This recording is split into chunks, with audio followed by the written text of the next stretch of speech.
Warning. The following audio reading touches upon the themes of killer clowns, molestation, and Pop-Tarts. That being said, if you or anyone around you are offended by said themes, sit back and enjoy the story anyway. DJ Swoon Reads, Ronald McDonald, would you like fries with that? Welcome to McDonald's, may I take your order? The cashier nicely asked the man sitting in the white van. The man, dressed in clown attire, contemplates his order while, nestled in the back of his car, lies a very unlikely subject. In the back of this really creepy individual's van sits a tied-up little boy. As the man orders his food, he pulls up to the second window with a shocking surprise of two policemen dressed in McDonald's attire, guns in hand, waiting to formally arrest the sick man. Mr. McDonald, you're being charged for kidnapping and for molestation. Do you have any other words to add? The judge exclaims to the crowd of people as the widely televised event is viewed from around the globe. Yes, I would just like to say, it was delicious. The man snarls. Excuse me, the judge replies to the man in the puzzled crowd. The food from McDonald's was delicious, and so was the boy, the man said as he smirks deviously. Well, alright. If that's all you need to say, I sentence you to 12 years in prison. And after that, 2 years probation and community service. And might I add, that during your incoherent response, not only was your answer moronic, but in saying what you said, everyone in this room has now become less intelligent. And you've spread your sick humor to a new generation of morons. I will award you no bail, and may God have mercy on your soul, the judge says. Alright, I accept that sentence now. If you'd excuse me, I must be going, the man says as he attempts to bolt out of the room in a fit of anger. He's surprisingly too quick for the policeman, and he escapes. 13 years later, the fuss about the news dies down, but the damage to the town is done. Residents have been reported to outlaw McDonald's restaurants in over 23 states, and once a year, in Alabama, they hold annual Ronald McDonald memorabilia burnings, where children of all ages burn all sorts of memorabilia from the franchise. The town is still hostile years after the accident. Here is their story. Hello everyone, I'm Johnny McDonald, and I'm here to explain to you children about my father Ronald. First off, I would like to kick off today's ceremonies by speaking very briefly of my father.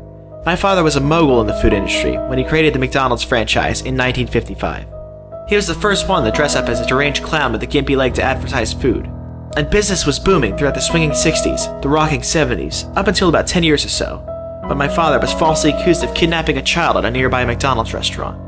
And I know you've all heard the story, he exclaims as the crowd gets unsteady. Now look, I know that you think he's some pedophile weirdo who smuggles kids to make burgers out of, but hear me out. That little boy in the car was me. The crowd gasps as he speaks. So after all the court settling, I've gotten Ronald out of jail and he's here today. The lights dim as a shadowy clown figure walks out onto the stage.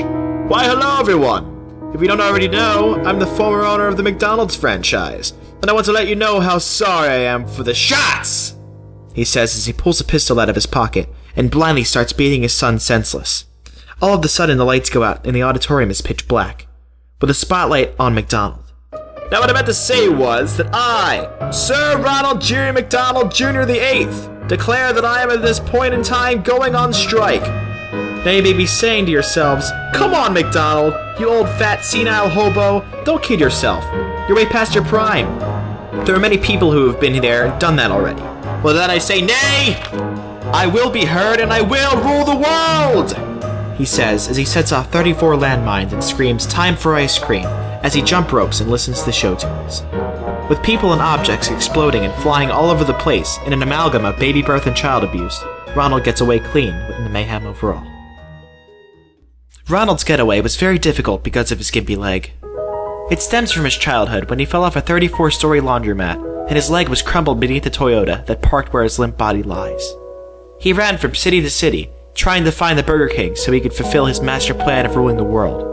He ran from sunrise to sunset, eventually shedding his trademark makeup, afraid his identity would become too known. The sun slowly sets on the horizon as he reaches the woods. Oh no, he says to himself. It's getting dark, and I'm in the freaking woods! He starts to pick up on his running speed. He runs all through the night, stopping for brief water breaks. When he finally reaches his destination, he puts his makeup back on, due to the identity scanner mechanism that recognizes his face solely. Passcode? The machine prompts the McDonald. Whopper, he replies as the double doors slide open to reveal a very dark room. Wow, the burglar! He shouts in amazement. McDonald. "What are you doing here?" a voice proclaims from the dark. "I thought I banned you from my lair," the voice snaps. Out of the darkness appears a man dressed in a king's robe, with a staff and a crown on his head. "Ha ha! Burger King! I never thought I'd see you again," says Ronald as he goes toe-to-toe with the man behind the Whopper. Get out!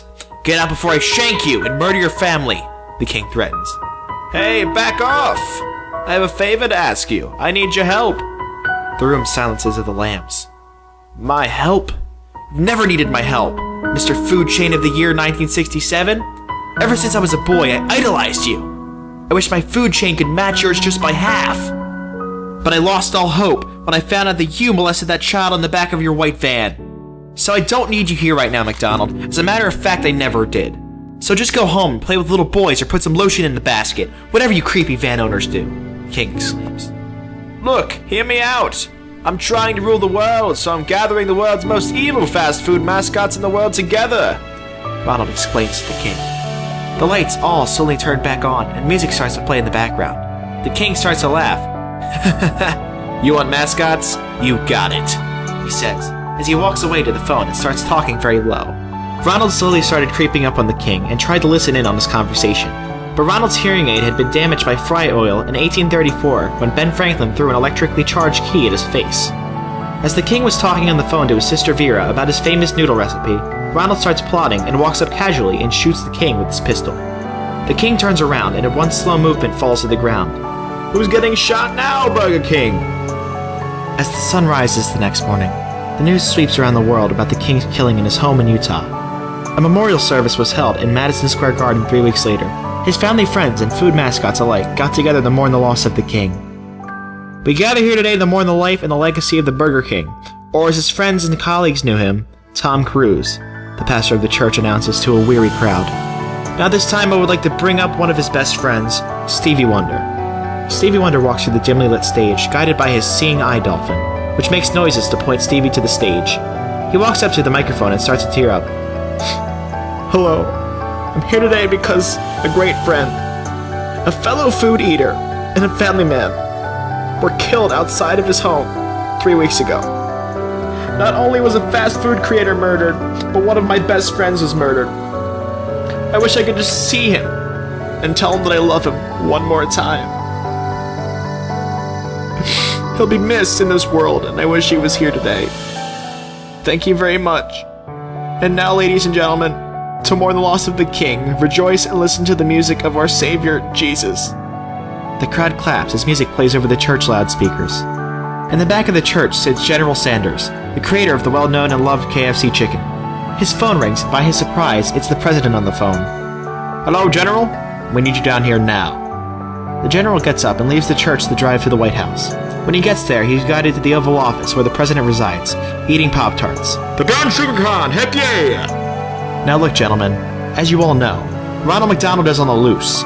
We must make every effort to apprehend and get this clown under control, the president announces as General Sanders sits down. "Do you think I don't know, Obama? Of course I do. But we have to handle this in the right manner. It takes time to complete such a task. But there's one thing I do know. We must kill the clown," says the general as he lies back in his chair. But the question is, how do you kill something that makes a joke out of everything, jump ropes to show tunes, and owns a white van? Hours go by as the duo plan to find and execute the clown. Their eyes are very dark and weary due to endless hours in the White House. Over 100 calls have been simultaneously made around the world on this issue.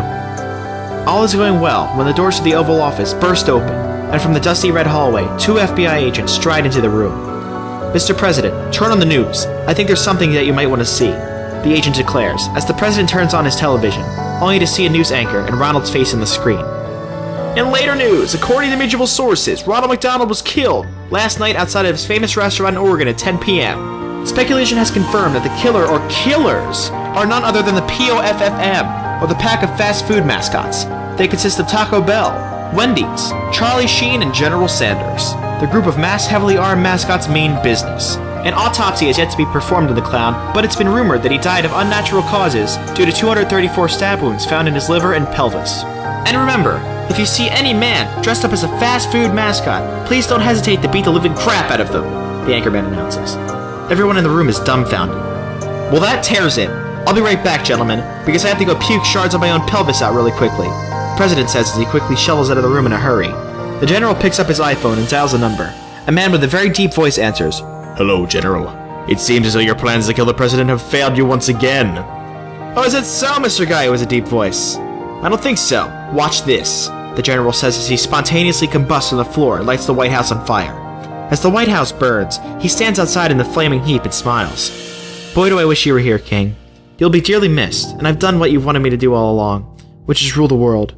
And I will do the one thing I've set out to do, he says, as from behind a lingering shadow lies in the deep. A voice whose tone strikes different memories. Mr. Sanders, I'm not dead after all. I'll be with you always. When you cook fried chicken in the good old fryers that have burnt so many innocent employees, that's me, burning in the fires below the earth. When you serve cold soda to the patrons at KFC, that's me, laying in the skies above, slowly roasting chicken nuggets as my stomach grumbles from the lack of sleep at my work because the pay isn't good enough to feed my 127 and a half children, as they slowly one by one slip into comas and die of Oreo cookie-related deaths. Just call my name, and I'll be there. I'll be right by your side when you have troubles in your life, the voice says, as the spirit of the Burger King fades away to lifeless orbs that sparkle in the midnight air. The sun that once made the earth a bright, vibrant wonderland now dies down into the deep waters of the sea, creating a beautiful starry night in the distance. Well, he's gone now. He can finally leave the earth in peace, and I can finally rest any plans for ruling this earth, because in fact he who cooks burgers rules it all in the end. He takes the throne in a better place where there's no one to halt his legacy, his dream. His ambition to make a trend that is bigger than himself, to set the standard for fast food and for popular mascots in his day and age, the general says to himself, as he looks at the night sky, a beautiful reminiscent vision of a man who once ruled the burger industry. All is silent, when a rustle can be heard from the bushes behind the rubble. From the ashes of the White House appears a shadowy figure shaped like a clown. Would you like stab wounds or a gunshot? The voice says. Excuse me? Who's there? The general replies. What, you don't know who I am? After all, I only owned McDonald's for 75 years, says the voice as he laughs maniacally. Ronald, is that you? I thought you died when the Taco Bell skinned you alive. The general snarls back at the clown. No, I'm not Ronald McDonald. I'm Batman, says the shadowy mass of a person. Wait, what? Batman? You have nothing to do with this. Why are you here? The general says. Oh, the other just ran out of ideas and threw me in here for a twisted ending to the story, Batman replies. The end. Just kidding! Seriously, Batman, why are you here? There's no reason for you to be here in a story about fast food. The general finally snaps at him.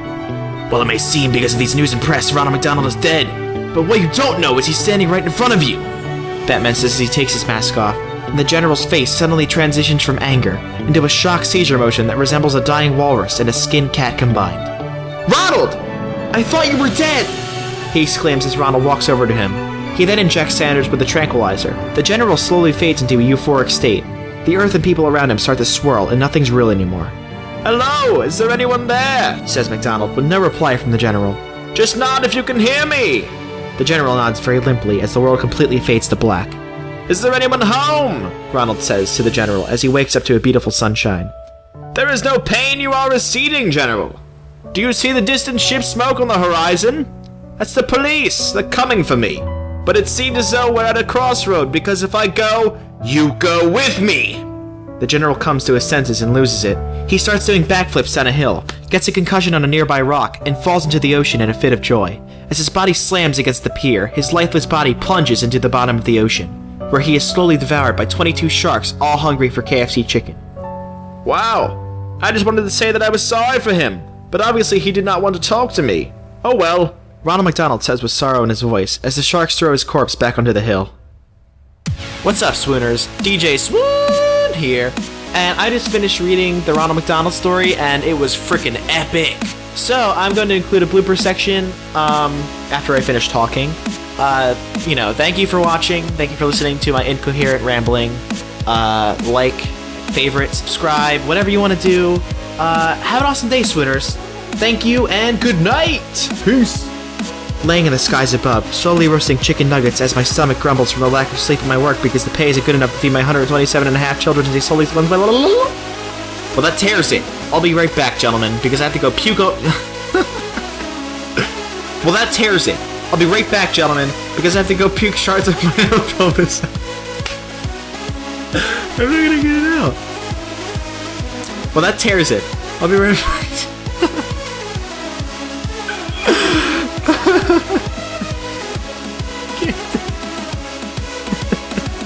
Well, that...